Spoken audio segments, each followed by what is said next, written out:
Muito boa tarde, prazer estar com vocês, especialmente por estarmos priorizando juntos, vocês, os amigos espirituais e eu, o que realmente é importante. Acho muito interessante o ponto de vista da felicidade prática. Temos aceitado, inclusive, por influência religiosa mal interpretada, na minha opinião, que estamos destinados à infelicidade. Não foi certamente o que Jesus quis dizer ao proclamar que a felicidade não é desse mundo. A felicidade não é desse mundo não porque haja um destino de infelicidade, não porque essa terra seja uma penitenciária de punição à humanidade que muito errou, como parte da religiosidade, da cultura religiosa tradicional nos passa. Somos nós, ao cultivarmos essas crenças,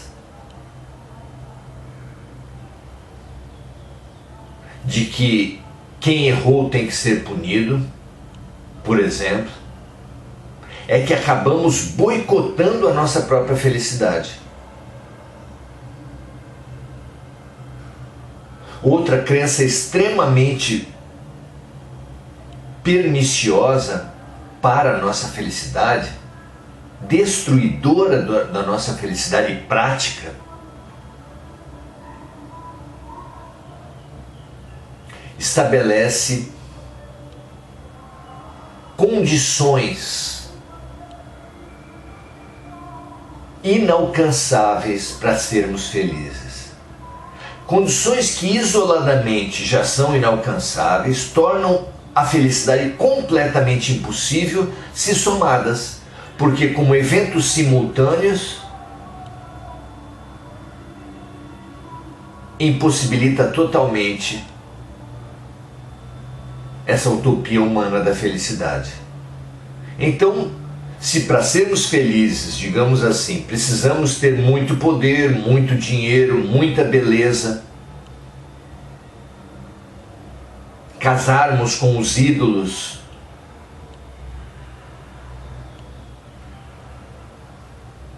termos fama e seguidores, se tudo isso precisar vir junto,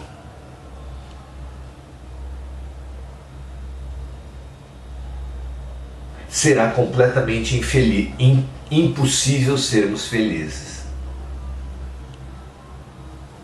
E colocarmos tantas condições para sermos felizes é boicotarmos a nossa infelicidade. Assim como um pretendente, alguém que se diz pretendente ao casamento, se colocar tantas condições para o noivo ou a noiva, inconscientemente, pelo menos, ele está boicotando, boicotando qualquer possibilidade de casamento. Não é assim? Não é claro? Só serei feliz se acontecerem 10 coisas raras na vida de uma criatura. Se as 10 coisas sozinhas já são raras, elas juntas são praticamente impossíveis. E é assim que eu afasto a felicidade de mim. Eu afasto a felicidade desse mundo. Por isso é que a felicidade acaba não sendo desse mundo. Nós estamos trilhando, descobrindo um caminho diferente.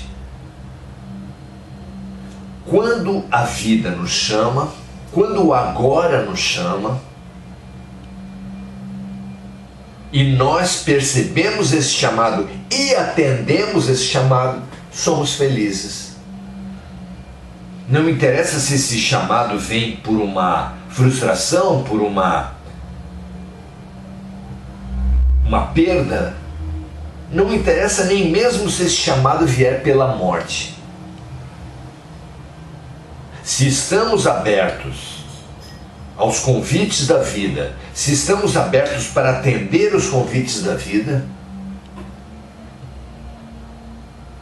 seremos felizes por estarmos com Deus, por estarmos com bens, por estarmos com a luz.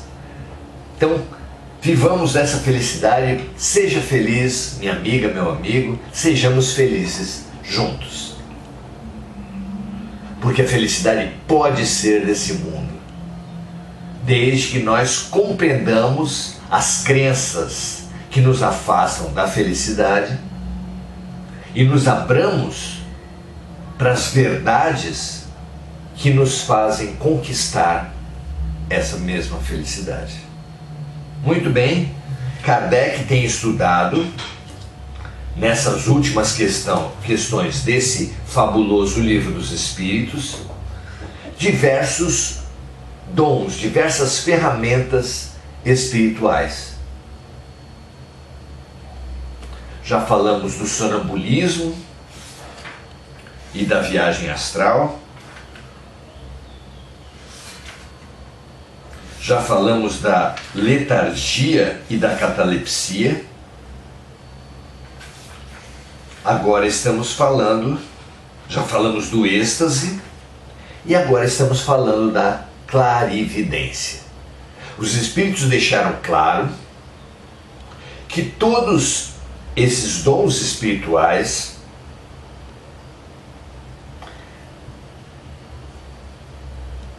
são revelados, são expressos, são praticados sempre que há algum afastamento do espírito encarnado frente a seu corpo. Hoje vamos conversar sobre as origens da clarividência e reafirmar essa revelação, esse ensinamento que já nos foi passado. Vamos ver? Questões 450A a 452. 450A, Kardec pergunta assim: a faculdade da dupla vista tem alguma relação com o organismo físico do homem, do ser humano? E os Espíritos respondem: sim, certamente. Existem organismos que contribuem para a manifestação da dupla vista ou clarividência, enquanto outros lhes são refratários.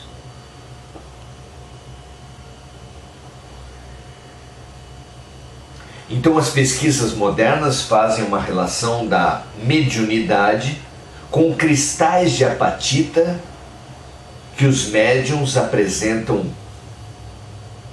muito desenvolvidos na sua hipófise.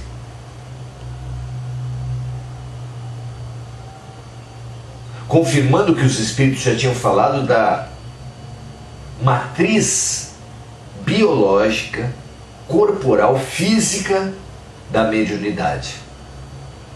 Aqui, falando sobre a clarividência, sobre a visão espiritual ou dupla vista, os nomes são variados. Os Espíritos falam que existem organismos que contribuem para a manifestação da clarividência, enquanto outros lhes são refratários. E a verdade vai se consolidando por diversas fontes, por diversas maneiras de raciocínio. Vamos entendendo. Questão 451. Por que a dupla vista parece ser hereditária em algumas famílias? A questão é uma consequência da anterior, não é? E os Espíritos confirmam isso ao dizer: as famílias, por possuírem organismos físicos semelhantes, transmitem a faculdade da clarividência da dupla vista, como transmitem quaisquer outras qualidades físicas.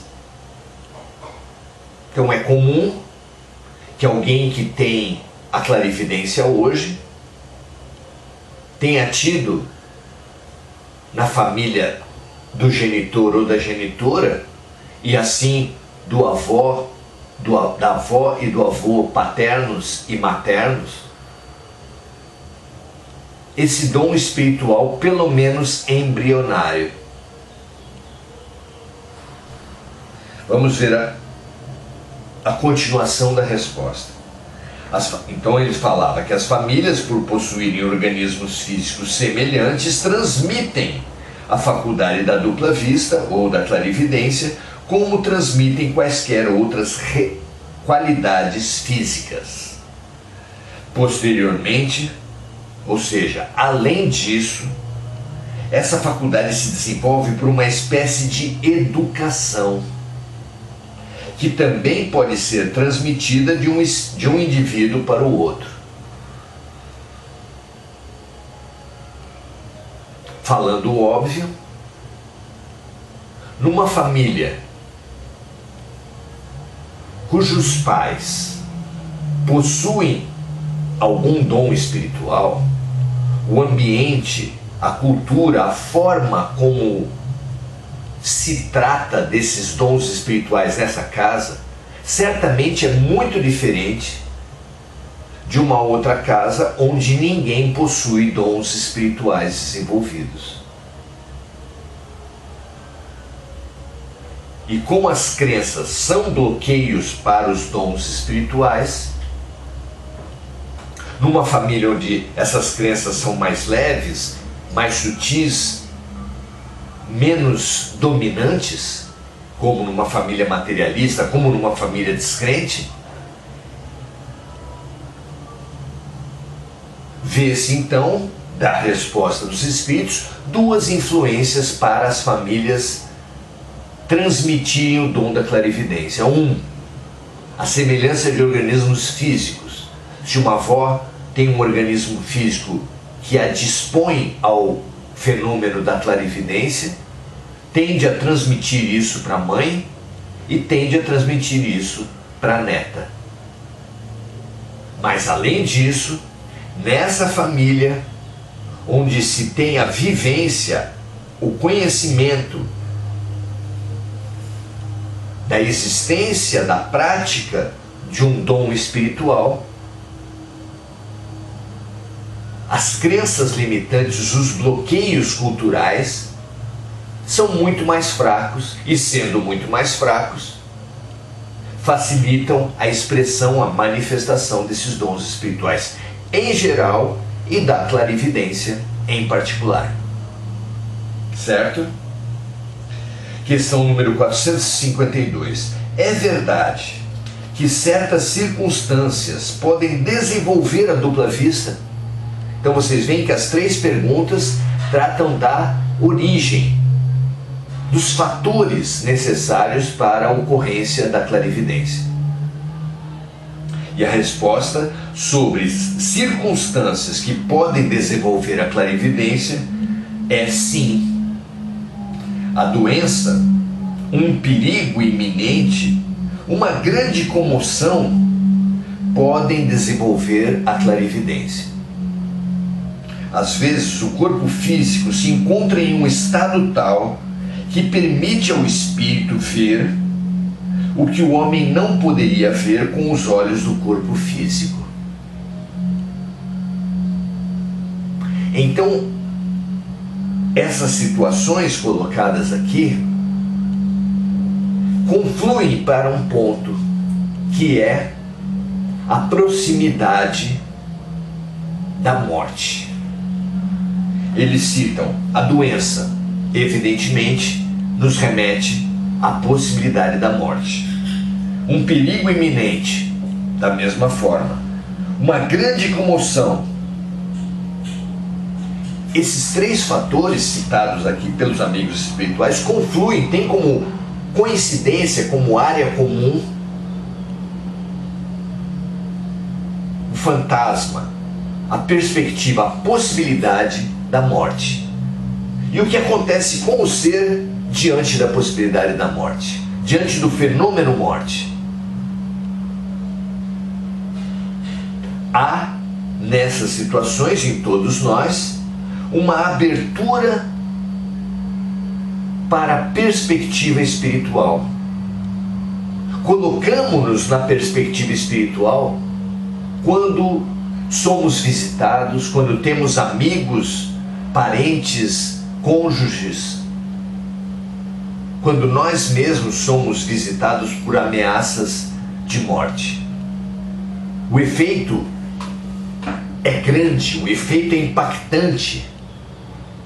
E esse efeito é sempre no sentido da precariedade da vida, do questionamento sobre o que eu tenho feito da minha vida. Não é natural que assim seja? Que essa seja a reflexão num velório, num enterro, num hospital, diante de um diagnóstico sombrio, um acidente? Claro, a morte chacoalha quem está vivo. E esse chacoalhar,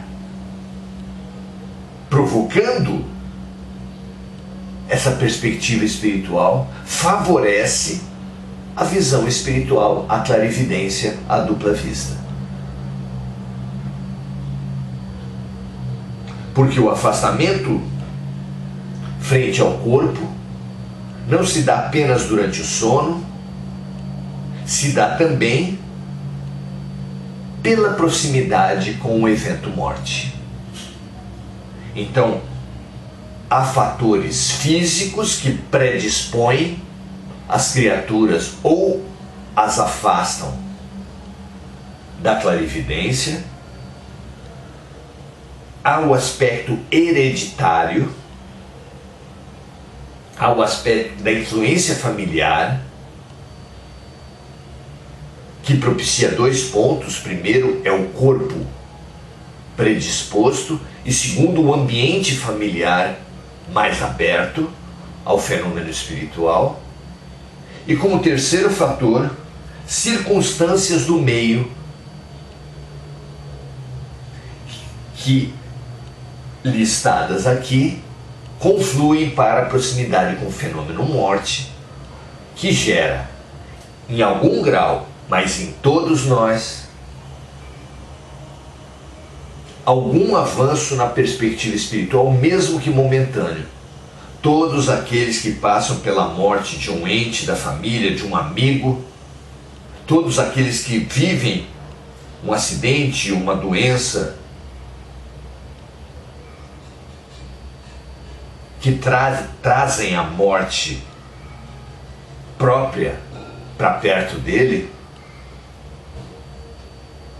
ganham, são empurrados para essa perspectiva espiritual, e com essa perspectiva espiritual, o espírito também como que se afasta do corpo e olha a vida com outros olhos. E olhando a vida com outros olhos, ou seja, com os olhos do espírito, abre-se, quando os outros fatores favorecem, a clarividência. O comentário de Kardec é o seguinte: em tempos de crise e de calamidades, as grandes emoções e todas as coisas que mexem com o moral, com o ânimo das criaturas, provocam algumas vezes o surgimento da dupla vista ou da clarividência. Parece que Deus nos dá, quando estamos na presença do perigo, o meio de afastá-lo. Kardec aqui atesta, compreende também a influência da proximidade da morte para o surgimento da clarividência, não apenas pela mecânica do fenômeno, como nós fizemos até aqui, ou seja, quando nos distanciamos do corpo, nos aproximamos do espírito, mas também se remete à clarividência como uma ferramenta que a providência divina nos concede para trabalhar com situações críticas, para recebendo intuições, recebendo sugestões recebendo inspirações, lucidez, coragem, trazida a nós pelos amigos espirituais, tenhamos melhores condições de bem enfrentar essas situações de comoção, de presença de perigo, de calamidades. Termina Kardec dizendo assim: todas as seitas e facções políticas perseguidas nos oferecem numerosos exemplos a esse respeito. Ou seja, nunca estamos sozinhos. Aqueles que, numa situação crítica, se abrirem para o alto, para a luz, para o bem, para Deus, e isso nós fazemos através de oração, todos nos sentiremos mais acolhidos, mais amparados, receberemos a coragem e as sugestões de saída fundamentais para bem vivermos os perigos. Para todos os momentos, Jesus deixou a maravilhosa receita de vigiai e orai para não cair em tentação. Para situações críticas, porém, a receita se mostra imprescindível. Vivamos então as situações críticas alertas para a vida, para os outros, para os perigos, mas para nós mesmos, de forma que quando cair a nossa vibração, quando duvidarmos, quando ficarmos desesperançados, pessimistas, quando o medo nos ameaçar paralisar, a grande ferramenta é nos abrir às luzes do alto. E como essa abertura se dá através da sintonia, e como a grande ferramenta de melhoria da sintonia é a oração, cabe-nos praticar a oração. Mas não apenas a oração ritual, não apenas a oração labial. A oração concebida como toda e qualquer prática que eleve o nosso padrão vibracional, que eleve a nossa sintonia. Boa arte, músicas, danças,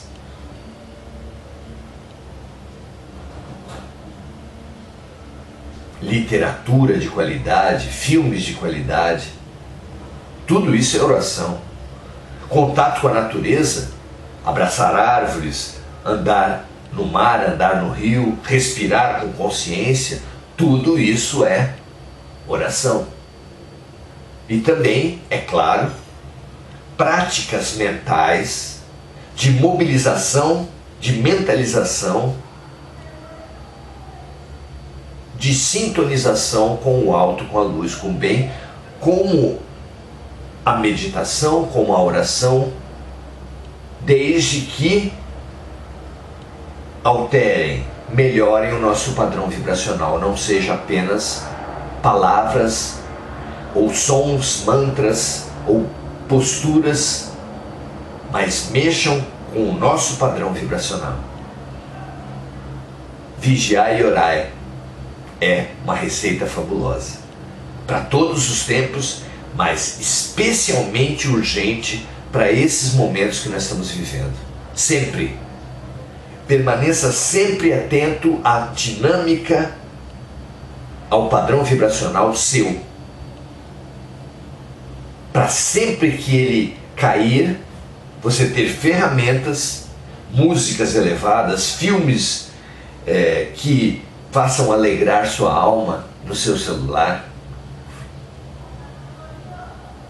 imagens de espíritos elevados, Gandhi, Maria de Nazaré, Jesus, Francisco de Assis, Chico Xavier. Precisamos ter um arsenal que nos propicie essa elevação de vibração, justamente por sermos muito assediados por forças que baixam a nossa vibração. Não deixe por menos. Tem à sua mão inúmeras formas de oração, ou seja, tudo o que eleva o seu padrão vibracional. Muito bem, no nosso próximo encontro teremos um terceiro momento, ainda falando sobre clarividência, e depois vamos acompanhar uma síntese feita por Kardec sobre todos esses dons espirituais. Vamos lá? Muito bom estarmos juntos. Agora é o momento nosso de ação. Fizemos a reflexão e agora vamos compartilhar, vamos imaginar o efeito benéfico dessa vibração superior, dessa oração, dessa mentalização em todas as criaturas da Terra. Que todas as criaturas possam receber agora um estímulo forte, vigoroso, lúcido, luminoso, estimulando a autoconsciência e estimulando sempre que essa autoconsciência apontar para um decréscimo de padrão vibracional, a elevação, a sublimação, a autoiluminação. Paz e bem, vigiemos e oremos. Para mim, para nós encarnados aqui, para nós encarnados e desencarnados, para toda a criação na matéria da Terra e para toda a criação, assim na Terra como no céu, envolvida neste mundo, como em todos os mundos do universo de Deus. Graças a Deus, muito bom estarmos juntos. Agora vamos saudar-nos uns aos outros